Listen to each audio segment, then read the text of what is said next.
Did you know it took over 300,000 pieces to build this old willow tree? Utricularius, aka Doug. Yes. Welcome back to the channel. You are a two-time champion. Tell me about your build. Okay, so we're the West Valley Brick Builders out of Avondale, Arizona, and this is Grandmother Willow. This is our collaborative project for the year, and it took us all year to do it. So it's around 300,000 pieces. It took us 360 days from conception to completion. We had 4 primary builders and 10 to 12 apprentices, which did a lot of our tedious, repetitive work, and we appreciate everything that they've done to help us.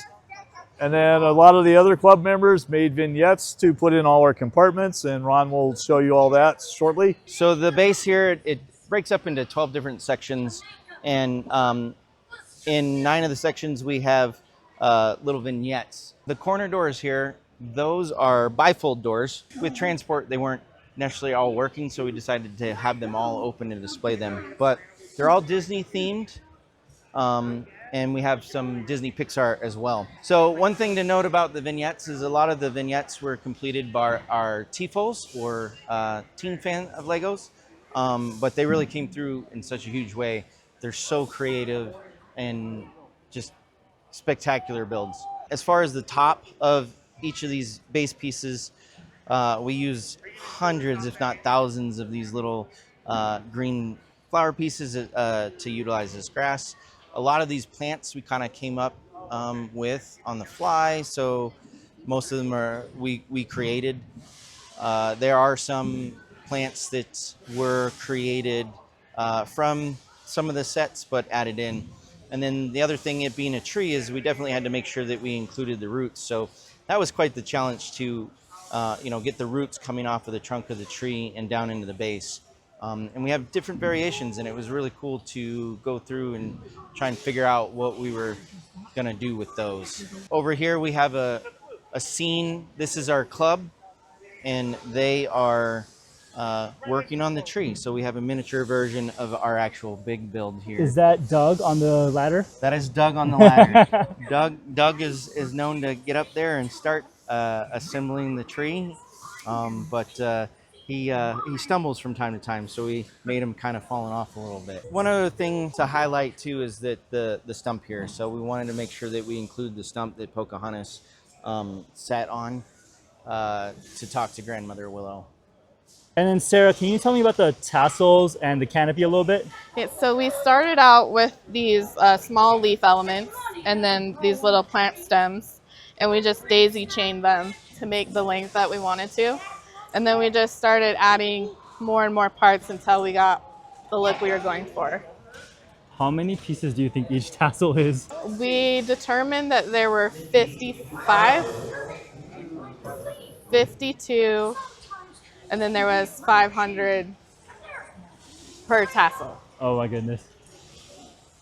And then for the canopy, I'm seeing a ton of technique involved, which scares the daylights out of me. Yes. But how did you guys assemble that? So Doug created the arms. Okay.